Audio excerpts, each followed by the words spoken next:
말씀을 나누고자 합니다. 요한계시록은 이제 구약, 신약 통틀어서 66권 가운데 마지막 책이고요.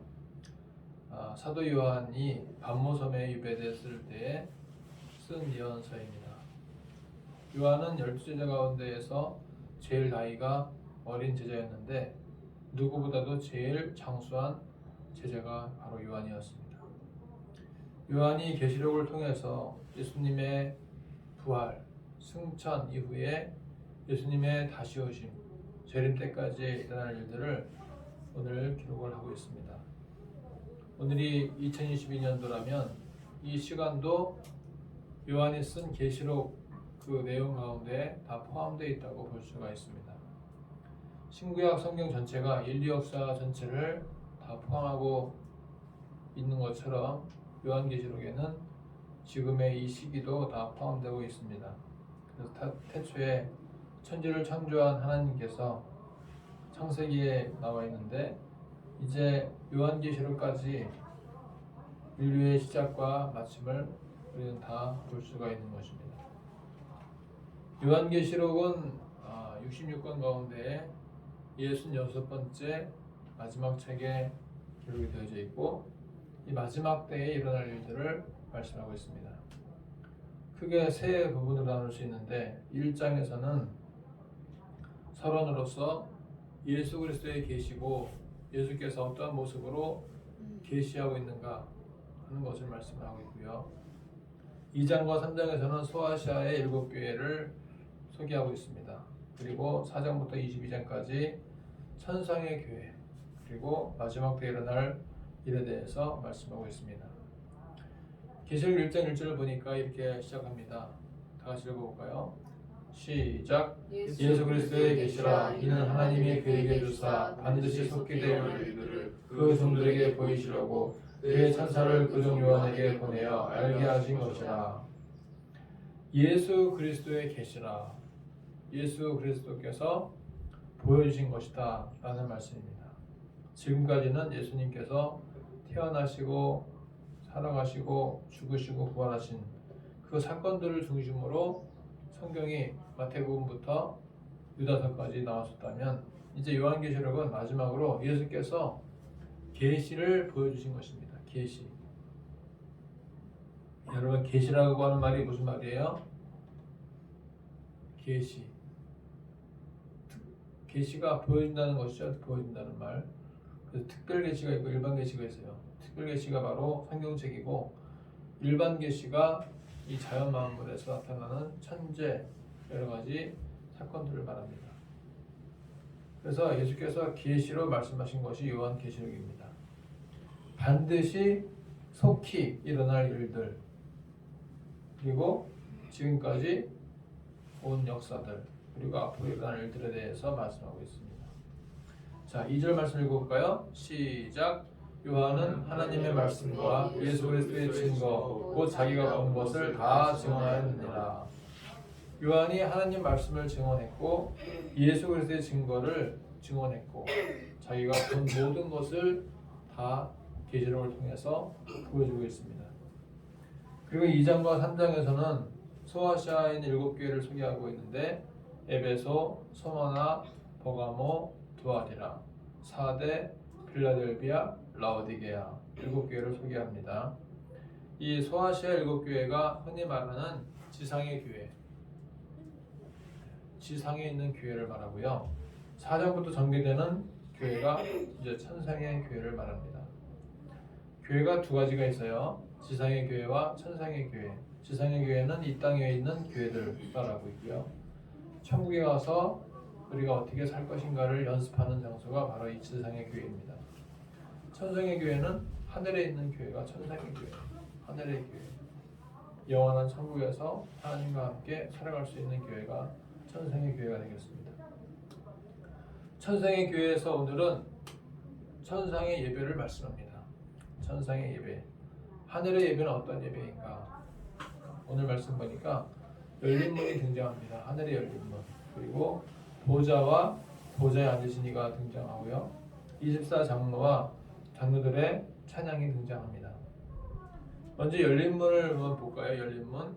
자, 4장 1절 읽어보겠습니다. 시작. 2일 후에 내가 보니 내가 들은 바 하늘에 열린 문이 있는데 내가 들은 바 처음에 내게 말하던 나팔 소리 같은 그 음성이 이르되 이리로 올라오라. 이후에 마땅히 일어날 일들을 내가 내게 보이리라 하시더라. 하늘에 열린 문이 있다 그랬습니다. 하늘에 열린 문. 하늘에 열린 문이 있다고 하는 것은 우리가 시각적으로 볼 수가 있어요. 그리고 하늘에 열린 문이 있어서 문으로 들어가는가 보다라는 것을 우리가 느낄 수가 있는 거죠. 그래서 이 열린 문이 있는데 그 열린 문에서 처음에 요한계시록 1장과 2장에서 말씀하시던 그분께서 나팔 소리 같은 음성으로 다시 내게 말씀하신다라고 말씀하고 있습니다. 그 나팔 소리 같은 음성이 어떤 말씀입니까? 1장 10절 보니까 이렇게 말씀해요. 주의 날에 내가 성령에 감동되어 내 뒤에서 나는 나팔 소리 같은 큰 음성을 들으니 하면서 소아시아에 있는 7교회들에게 전파하는 말씀을 요한이 들은 것입니다. 그 소아시아에 전파된 말씀, 나팔 소리 같은 음성으로 말씀해 주신 것입니다. 여러분, 시청각 교육 아시죠? 시청각 교육? 시청각 교육이 뭐예요? 시, 보고, 청, 듣고. 시청각이 보고 듣는 거잖아요. 지금 요한계시록은 보고 들을 수 있게 하고 있다는 것입니다. 나팔 소리 같은 음성이 들리고 하늘의 열린 문을 보고 있습니다. 보면서 듣고 있어요. 들으면서 보고 있습니다. 보고 들으면서 요한이 요한계시록을 작성했습니다. 보고 들을 때에 더 정확하고 더 분명하게 알 수 있습니다. 우리가 인강을 들을 때에도 어때요? 듣기만 하는 것보다는 책을 보면서 들으면 더 훨씬 더 기억에 많이 남죠. 그런 거예요. 그래서 시청각 교육이란 뭡니까? 보고 듣는 것을 말합니다. 보면서 들으면 더 이해가 잘 되고 더 기억도 잘 될 것입니다. 이제 우리는 보면서 들으면서 남은 것은 지키는 것입니다. 보는 자와 듣는 자와 지키는 자에게 복이 있다 그랬습니다. 우리의 믿음이 보면서 들으면서 지키면서 성장하고 성숙하기를 축복합니다. 하늘의 열린 문을 이제 소개하고 있는데 열린문 교회라는 데가 있어요. 열린문 교회. 버지니아에 있는 우리 경원인의 식구들이 열린문 교회를 다니고 있어요. 교회가 항상 열려 있다 라는 좋은 취지로 시작한 거죠. 사람들을 환영한다, 들어오시오 라고 하는 의미에서 열린문 교회라고 그렇게 이름을 지었을 것입니다. 하늘에도 열린문이 있습니다. 그 열린문에 들어가면 보좌에 앉으신 분을 만날 수가 있습니다. 우리 모두가 하늘의 열린문으로 들어갈 수 있기를 축복합니다. 그리고 이제 열린문 다음에 등장하는 것이 뭐냐면 앉으신 이의 모양이 등장해요. 앉으신 이. 앉으신 이가 누구입니까? 바로 예수님이지. 예수님. 앉으신 이의 모양이 벽옥과 홍보석 같다라고 말씀합니다. 그 앉으신 이의 모양이 벽옥과 홍보석 같다 그랬습니다. 여러분 벽옥이나 홍보석 봤어요? 벽옥, 홍보석 가장 신비롭고 아름다운 보석 중에 하나가 벽옥과 홍보석입니다. 하늘문을 통과해서 들어가 보니까 예수께서 보좌에 앉으셨는데 그 모양이 벽옥과 홍보석 같다고 했습니다. 그분은 바로 누구냐? 계시록 1장 10절부터 나오는 인자 같은 이였습니다.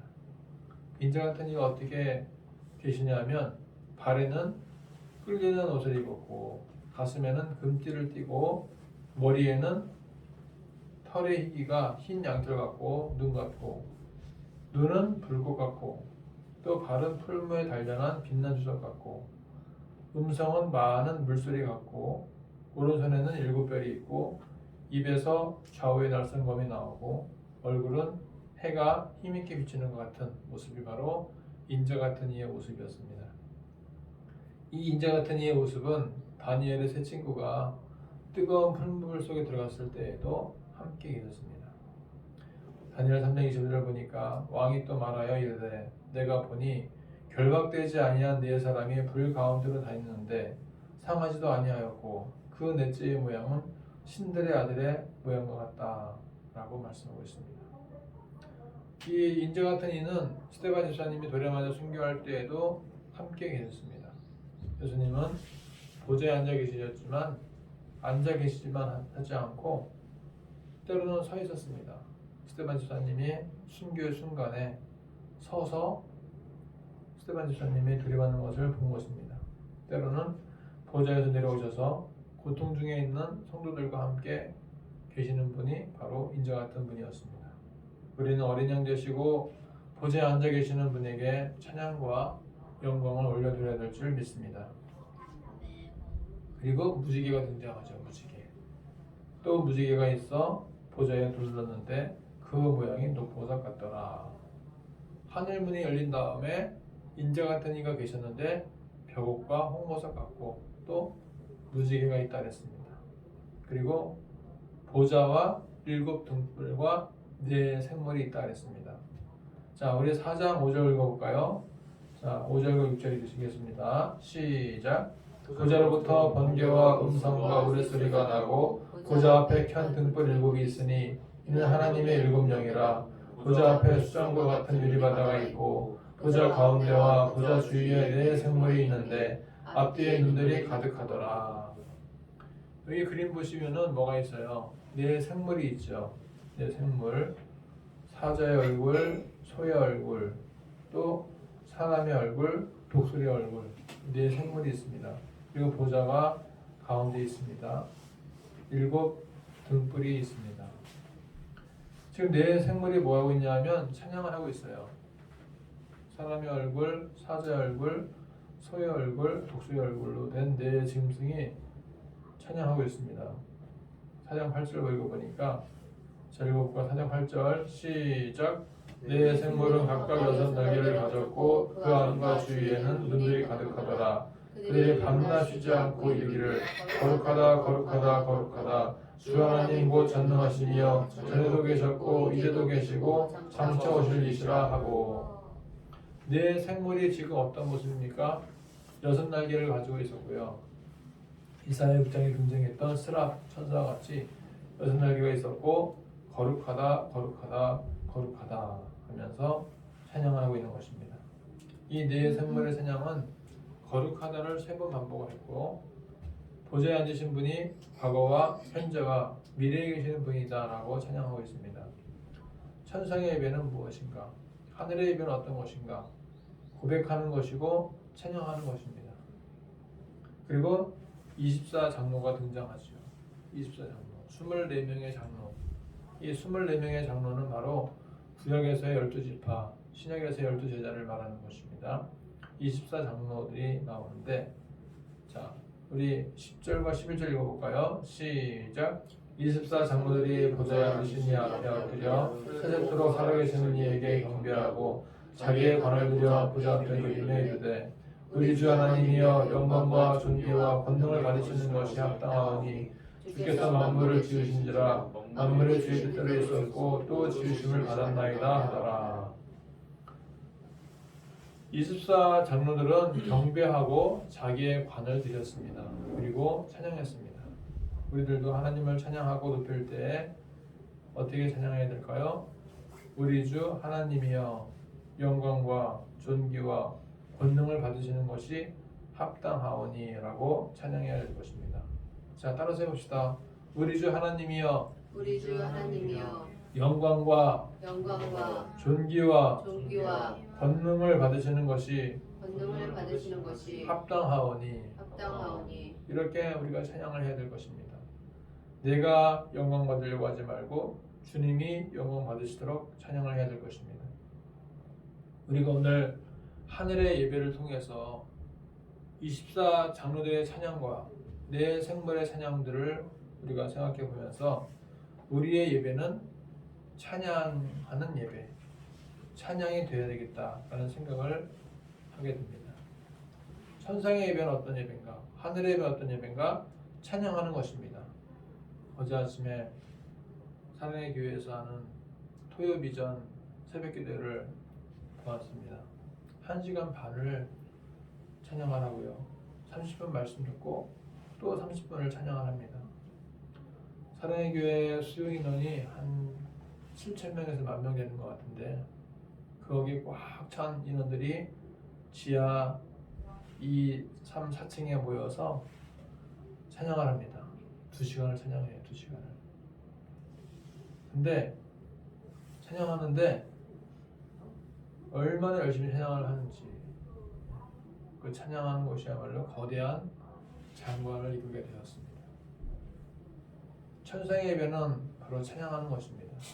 오늘날에도 예배 순서 가운데에서 찬양을 드리는 비중이 높아졌습니다. 1980년대에 선교단체에서 예수전도단 같은 선교단체에서 경배와 찬양을 시작하게 되었는데 이 경배와 찬양이 활성화되면서 이것이 기존 교회에 들어오고 찬양 예배, 열린 예배 이런 모습으로 교회마다 찬양팀이 역할이 활성화되었습니다. 그래서 교회마다 찬양을 더 많이 부르게 되었고 예배의 순서도 거의 찬양 그리고 기도 그리고 말씀 이것이 예배의 주된 순서가 된 것을 보게 됩니다. 천상의 예배, 하늘의 예배도 찬양과 경배가 메인이었습니다. 지상의 교회는 설교와 예배의 꽃이고 핵심이고 절정이라고 생각합니다. 그래서 예배 순서 가운데에서 설교만 들으면 나 예배 다 드렸다 라고 생각을 합니다. 그래서 우리가 코로나 때에도 인터넷 이렇게 온라인 예배를 드릴 때에도 설교만 보는 사람이 있어. 설교만 예배는 안 드리고 설교만 보면서 아 예배 다 드렸다 그렇게 생각하는 사람도 있었습니다. 그런데 천상의 예배는 찬양과 경배가 주류가 된다. 이것이 가장 큰 차이점이 되겠습니다. 지상의 예배와 천상의 예배는 어떤 차이점이 있느냐? 지상의 예배는 설교가 주로 되었고 천상의 예배는 찬양이 주가 되었다는 것입니다. 그런 의미에서 우리 교회도 앞으로는 찬양을 부르는 일에 더 많은 중점을 두고자 합니다. 24장로와 내 짐승이 고백하는 찬양의 내용을 담고 있는 것이 바로 찬송가 36장과 37장의 내용입니다. 거기에는 이런 가사가 나옵니다. 주 예수 이름 높여서 다 찬양하여라. 금 면류관을 들여서 만유의 주 찬양. 금 면류관을 들여서 만유의 주 찬양. 우리에게 면류관이 있다면 그 면류관을 벗어서 주 앞에 드려야 됩니다. 같이 한번 불러볼까요? 주 예수 이름 높이여 다 찬양하여라. 금면류관을 들여서 만유의 주 찬양. 금면류관을 들여서 만유의 주 찬양.